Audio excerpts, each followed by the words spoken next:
नमस्कार। दिन भर की बड़ी खबरों में आपका स्वागत है। मैं हूं अंशिता श्रीवास्तव। इस बुलेटिन में आज बात होगी वैष्णो देवी में हुए हादसे की, यूपी चुनावों के लिए अखिलेश यादव के बड़े ऐलान की, जानेंगे पीएम मोदी की रैलियों को लेकर क्या कहा बीएसपी प्रमुख मायावती ने, पंजाब राजभवन में धरने की क्यों तैयार कर रहे हैं सीएम चन्नी, बात करेंगे गहलोत और पायलट के बीच घटती दूरियों की, योगी राज की खुलती पोल की, और बुलेटिन के आखिर में बात नए साल में शुरू हुए नए नियमों की। लेकिन तमाम बड़ी खबरों से पहले एक नजर सुर्खियों पर।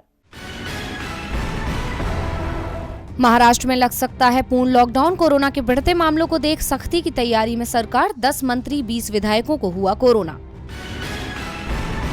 कर्नाटक निकाय चुनावों में मिली हार पर बोम्मई ने दी सफाई, अल्पसंख्यकों ने नहीं दिया वोट, इसीलिए हारी बीजेपी, बाद में अपने बयान से पलटे। उद्धव ठाकरे का बीजेपी पर निशाना, कहा चुनावों से पहले बीजेपी करती है बड़े बड़े दावे, चुनावों के बाद वादे बन जाते हैं जुमले, बीजेपी की तरह झूठे वादे नहीं कर पाती शिवसेना। भारत ने अफगानिस्तान भेजी कोवैक्सीन की 5 लाख डोज, 5 लाख और वैक्सीन भेजने का किया वादा, ईरान की महान एयर से काबुल भेजी गई वैक्सीन की खेप। तो अब सुर्खियों के बाद बात आज की सबसे बड़ी खबर की।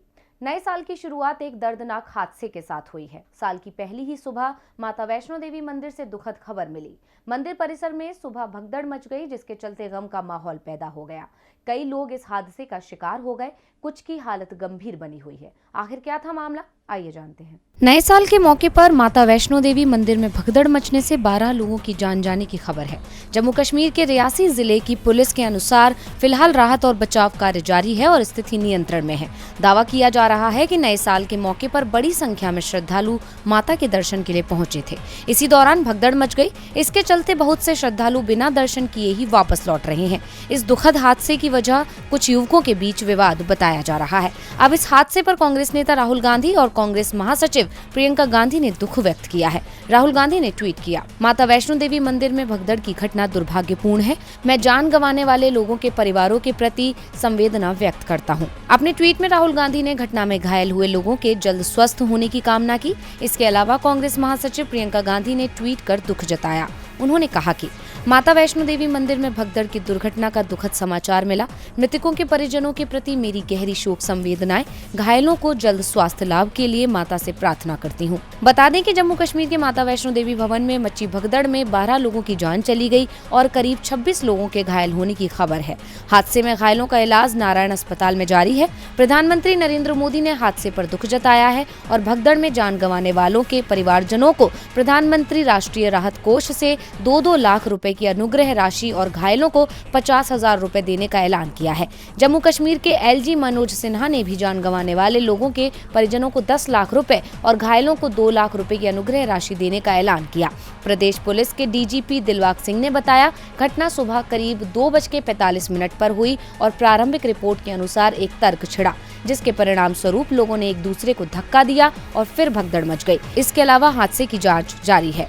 आखिर गलती किसकी है, प्रशासन की या सरकार की? जम्मू कश्मीर में इस समय राष्ट्रपति शासन चल रहा है, इसलिए जवाबदेही केंद्र सरकार की ही बनती है। लेकिन केंद्र की बीजेपी सरकार का ध्यान इस समय जम्मू कश्मीर पर कम, यूपी पर ज्यादा है, जहां विधानसभा चुनावों का कभी भी ऐलान हो सकता है। यूपी में भी बीजेपी की सरकार है, लेकिन सरकार की मुसीबतें सपा चीफ अखिलेश यादव के एक ऐलान ने बढ़ा दी हैं। तो जनता से क्या वादा किया है अखिलेश ने, जिससे परेशान दिख रही है बीजेपी? यूपी विधानसभा चुनाव का ऐलान होने में अब ज्यादा समय नहीं बचा है। ऐसे में जनता को लुभाने के लिए सभी पार्टियां जी तोड़ मेहनत कर रही हैं। इस बार यूपी में बीजेपी और सपा के बीच कांटे की टक्कर दिखाई दे रही है। वैसे मुकाबले में कांग्रेस और बीएसपी भी मजबूती से डटी हुई हैं। कांग्रेस ने महिलाओं पर फोकस कर सभी पार्टियों पर लीड लेने की कोशिश की और कांग्रेस के इस दांव का असर भी दिखना शुरू हो गया है। तो बीएसपी प्रमुख मायावती का मजबूत आधार उसके साथ अभी भी जुड़ा हुआ है। ऐसे में अब अखिलेश ने सभी पार्टियों को पीछे छोड़ते हुए बड़ा दांव चला है, जिससे राज्य के सभी वर्गों को फायदा मिल सकता है और इस दांव से सपा को फायदा मिलने की पूरी उम्मीद है। दरअसल अखिलेश ने वादा किया है कि अगर 2022 में उनकी पार्टी की सरकार बनती है तो सूबे की जनता को 300 यूनिट तक बिजली मुफ्त दी जाएगी। इसके साथ ही किसानों को भी सिंचाई के लिए मुफ्त बिजली मिलेगी। अखिलेश यादव ने इसका ऐलान करते हुए कहा, समाजवादी पार्टी की सरकार बनने पर हम समाजवादी लोग जब सरकार बना लेंगे तो 300 यूनिट घरेलू बिजली फ्री होगी। समाजवादी सरकार बनने पर 300 यूनिट बिजली घरेलू फ्री होगी और इसके साथ साथ हमारे किसानों की पूरी सिंचाई पहले की तरह फ्री होगी, माफ होगी। समाजवादी पार्टी की सरकार बनने पर 300 यूनिट घरेलू बिजली उपभोक्ताओं को मुफ्त में प्रदान की जाएगी और किसानों को पहले की तरह सिंचाई के लिए बिजली मुफ्त मिलेगी। अब अखिलेश के इस ऐलान ने सभी पार्टियों के, खासकर सत्तारूढ़ बीजेपी के पसीने छुड़ा दिए हैं। सपा पहले यूपी के लगभग सभी छोटे दलों के साथ गठबंधन कर चुकी है। ऐसे में पार्टी बीजेपी को कड़ी टक्कर दे रही है। 2017 में बीजेपी के सहयोगी रहे दल भी बीजेपी को छोड़ सपा की तरफ रुख करते दिख रहे हैं। ऐसे में सपा के इस ऐलान के बाद सपा बीजेपी को पछाड़ सकती है। तो अब देखना होगा कि सपा के इस दांव का बीजेपी क्या तोड़ निकालती है। प्रदेश की जनता को 300 यूनिट बिजली फ्री। विपक्ष दल दावा करते हैं कि पूरे देश में सबसे महंगी बिजली यूपी में ही है। ऐसे में अखिलेश का ये दाव बीजेपी की योगी सरकार पर भारी पड़ सकता है। अखिलेश की रैलियों में जुट रही भीड़ से पहले ही बीजेपी डरी दिख रही है। वैसे लोग पीएम मोदी की रैली में जुट रहे हैं, लेकिन उनकी रैलियों में कैसे लोगों को बुलाया जा रहा है, इस पर भी सवाल उठ रहे हैं। और आज बीएसपी चीफ मायावती ने भी इस पर सवाल उठा दिए। बीएसपी सुप्रीमो मायावती पार्टी की बैठकों में हिस्सा ले रही हैं, कार्यकर्ताओं को जीत का मंत्र दे रही हैं, लेकिन चुनाव मैदान में बड़ी बड़ी रैलियां करने की हिम्मत नहीं कर रही हैं। ये सवाल उठाकर बीजेपी बीएसपी पर तीखे तीर छोड़ रही है, जिससे मायावती बौखला उठी हैं। उन्होंने भी अब विरोधी पार्टी को आड़े हाथों लिया है। बीएसपी सुप्रीमो ने कहा कि जब बीजेपी सत्ता में होती है तो चुनाव घोषित होने से लगभग 2-2.5 महीने पहले अपनी खूब ताबड़तोड़ हवाई घोषणाएं, शिलान्यास, उद्घाटन और लोकार्पण करती है। उसकी आड़ में सरकारी खर्च से अपनी खूब चुनावी जनसभाएं भी करती है, जिस पर उनकी पार्टी का नहीं बल्कि हमारी आम जनता का ही पैसा पानी की तरह काफी बेदर्दी से बहा दिया जाता है। इसमें आधी भीड़ सरकारी कर्मचारियों की और आधी भीड़ टिकट चाहने वालों की होती है। ये सब हमें उत्तर प्रदेश, उत्तराखंड और पंजाब में देखने को मिल रहा है। मायावती ने कहा कि बीएसपी की कार्यशैली और चुनाव के तौर तरीके अलग हैं और हम किसी दूसरी पार्टी की नकल नहीं करते हैं। सत्ता के लोगों को ठंड में जो गर्मी चढ़ी है वो सरकार के और गरीबों के खजाने की गर्मी है, लेकिन हमारी पार्टी गरीबों, मजलूमों की पार्टी है। दूसरी पार्टियों की तरह धन्ना सेठों, पूंजीपतियों की पार्टी नहीं है। आज अपने बयान में भले ही मायावती ने सीधे तौर पर बीजेपी का नाम ना लिया हो, लेकिन उनका सीधा निशाना बीजेपी की तरफ ही था, क्योंकि केंद्रीय गृह मंत्री अमित शाह ने मुरादाबाद, अलीगढ़, उन्नाव में जन विश्वास यात्रा के दौरान बीएसपी पर बरसते हुए कहा था कि बहन जी की तो ठंड ही उतर नहीं रही, चुनाव आ गया है और वो प्रचार करने के लिए भी निकल नहीं रही हैं। लगता है वो पहले ही हार से भयभीत हो गई हैं। इसी आरोप का जवाब देने के लिए मायावती ने प्रेस कॉन्फ्रेंस की और बीजेपी पर हल्ला बोला। सरकारी पैसे से पार्टी का प्रचार, चुनावों से पहले धड़ाधड़ फैसले, ना किसी पर रोक और ना ही कोई अड़चन डालने वाला। आखिर डबल इंजन की सरकार है, लेकिन अगर राज्य में सरकार दूसरी पार्टी की हो तो फिर मुसीबत, जो पंजाब में देखी जा रही है। पंजाब की कांग्रेस सरकार ने चुनावों से पहले कई ऐलान किए, उन्हें पूरा करने की कोशिश भी तेजी से की, लेकिन फाइल राजभवन पहुंचकर अटक गई। चुनाव करीब है, ऐसे में पंजाब सरकार मुश्किल में दिख रही है और सीएम चन्नी गुस्से में। पश्चिम बंगाल में अक्सर राज्य सरकार और गवर्नर के बीच विवाद होता नजर आता है।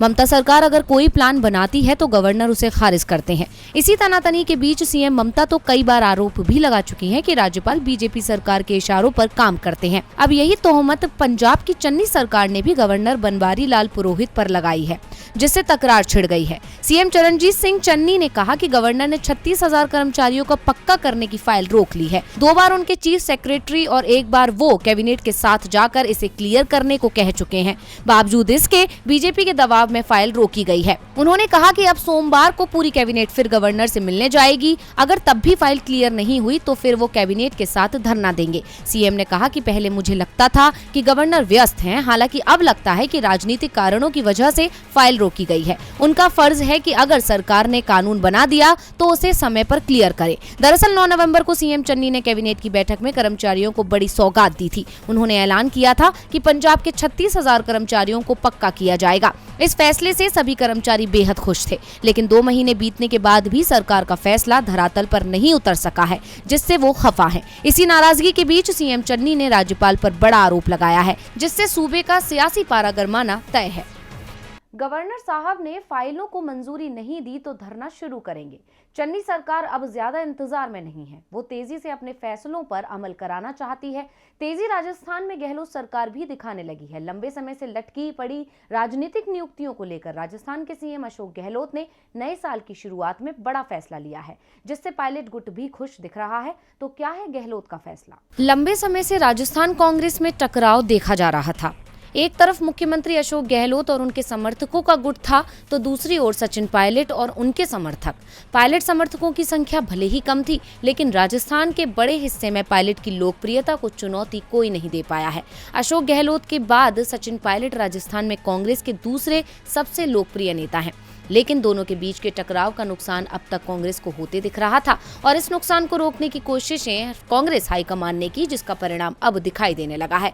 पहले गहलोत मंत्रिमंडल विस्तार में पायलट समर्थक विधायकों को मंत्री बनाया गया, और अब राजनीतिक नियुक्तियों में भी पायलट समर्थकों को जगह दी गई है। दरअसल लंबे समय से गहलोत और पायलट कैंप के खींचतान के चलते विभिन्न बोर्डों और निगमों के राजनीतिक नियुक्तियां नहीं हो पा रही थी, लेकिन अब सब कुछ ठीक होते दिख रहा है। 3 साल पुरानी राजस्थान की गहलोत सरकार ने अब राजनीतिक नियुक्तियों पर बड़ा फैसला ले लिया है। नए साल में 10 कांग्रेस जिला अध्यक्षों को 20 सूत्रीय कार्यक्रम का जिला उपाध्यक्ष बनाने का ऐलान कर दिया गया है। राजस्थान सरकार के इस फैसले को गहलोत और पायलट कैंप के बीच सुलह के तौर पर देखा जा रहा है, क्योंकि कई जिलाध्यक्ष पायलट कैंप के माने जाते हैं। राजस्थान विधानसभा चुनावों में अब 2 साल से भी कम का वक्त बचा हुआ है। ऐसे में इन नियुक्तियों से संकेत मिल रहे हैं कि कांग्रेस ने चुनावों की तैयारियां अभी से शुरू कर दी हैं। जल्द ही और राजनीतिक नियुक्तियां की जा सकती हैं।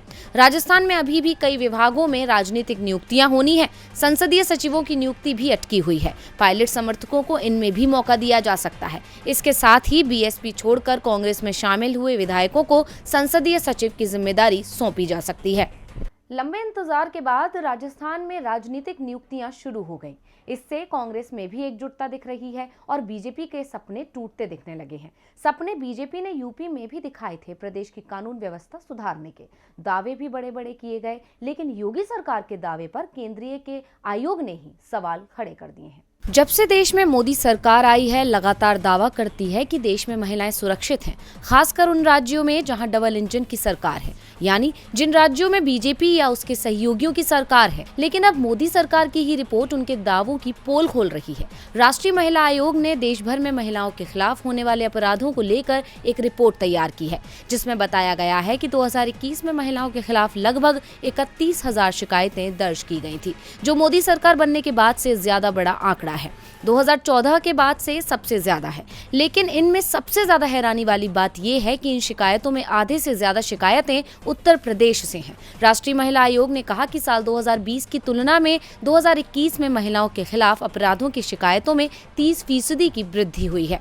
ऐसे में योगी सरकार पर सवाल उठना लाजमी है, क्योंकि योगी सरकार हमेशा से ये दावा करती आई है कि उसके राज में महिलाएं सुरक्षित हुई हैं।